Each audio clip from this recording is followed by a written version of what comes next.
I split my pants the other day doing farm chores, and instead of tossing them out, I decided to carbonize them. Then I remembered that's exactly how you create char cloth, which is used as a fire starter. So that's what we're going to do today. We've got 3 different items we're going to carbonize. I've got these cotton ripstop pants, these old pair of cotton shorts, and this old terry cloth towel. You can also create char cloth in an old Altoids tin on a campfire, and we're going to show you how to do that as well. So we're going to put the shorts in first, then the terry cloth towel, and last we're going to do the pants.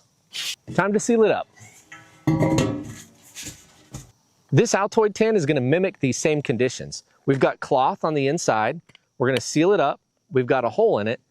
We're going to take this and put it in the firebox. Next, I'm going to light the fire. Lastly, I'm going to put this sealed container directly in the fire. And this is going to simulate what a lot of people do when they create char cloth in a campfire. The reason this works is these items are heated up in a low oxygen environment. Otherwise, the oxygen would cause the items to ignite and burn up. We're going to let this burn for several hours, and then once it cools down, we'll show you the results. It's the next morning. Let's check on the char cloth first. Now, it's important to make sure everything's cooled down before you check on your char cloth. Let's see how it turned out. There we go. There's a little spot of ignition right here, but by and large, it's intact. Now let's see how the other items turned out. Wow, they turned out awesome.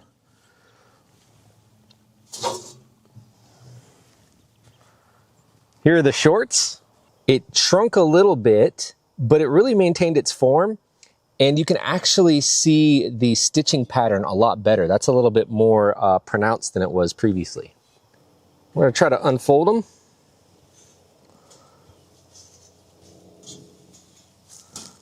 Here we go, some carbonized shorts with drawstrings and everything. Think I should try these on?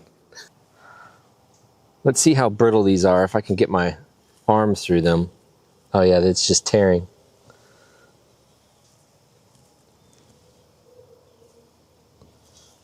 Let's see how easy it tears here at this seam. Oh yeah, no problem at all, very brittle. So we're gonna tear this into strips that we can use for char cloth, but we're gonna have a lot of char cloth here, so what we may end up doing is just using this as biochar like we have our other items. So I can actually tear it right along the seam of those, or the stitching. A little piece of char cloth that we could use as a fire starter. For this, we're just gonna shred it up.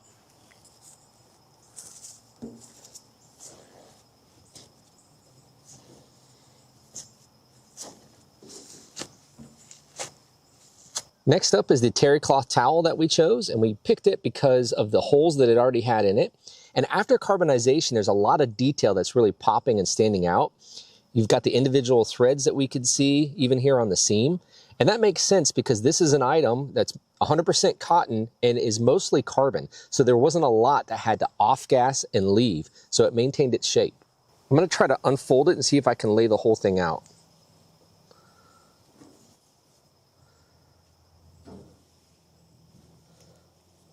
And there's our entire towel. It definitely shrank a little bit, but it still looks like a towel. Here's one detail we noticed. This is where the tag was, and the tag's completely gone except for tiny little pieces here. And so that was likely not cotton at all, some kind of synthetic material, and it completely off-gassed. We're going to tear a little patch out for our experiment.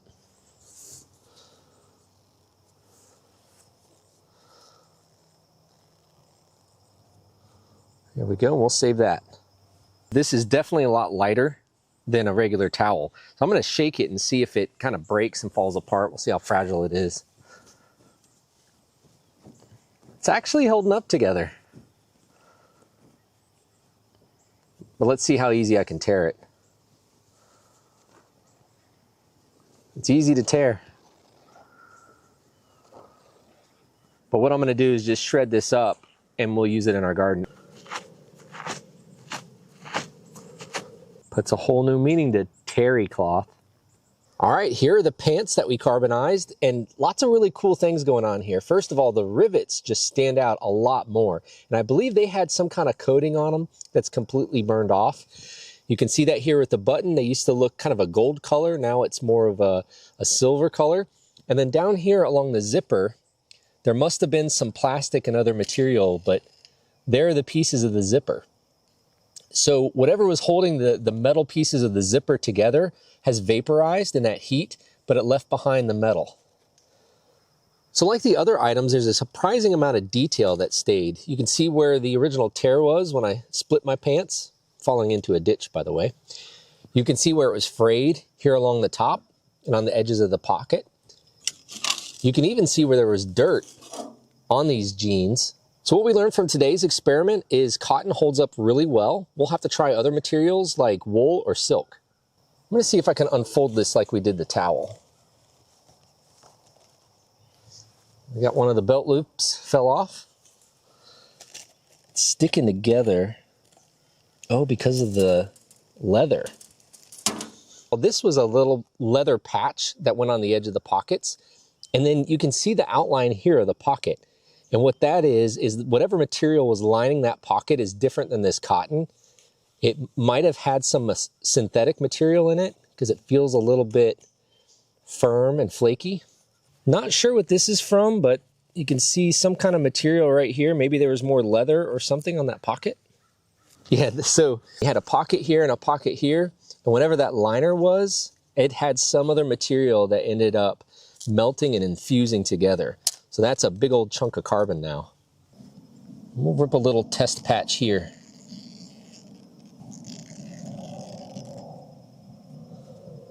The thread that they used completely vaporized.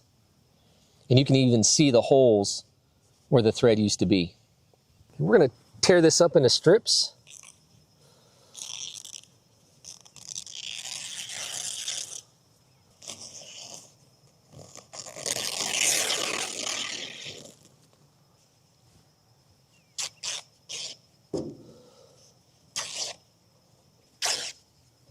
So we got a nice little batch of char cloth.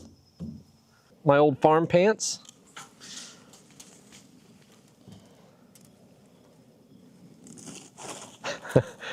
And the wind is doing a lot of that. That's going to be harder to tear. We'll look at this pocket here in a second. So much for ripstop.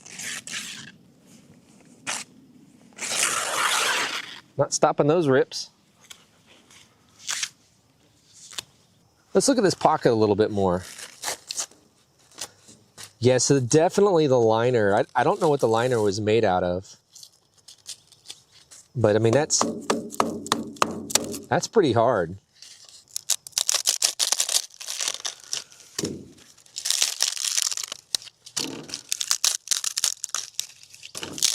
So I'm thinking some kind of synthetic fabric. And all the volatiles off-gassed and left the carbon. So that's what happens when you carbonize different forms of cotton. To see which fabric made the best char cloth and why you should not use terry cloth, watch this video.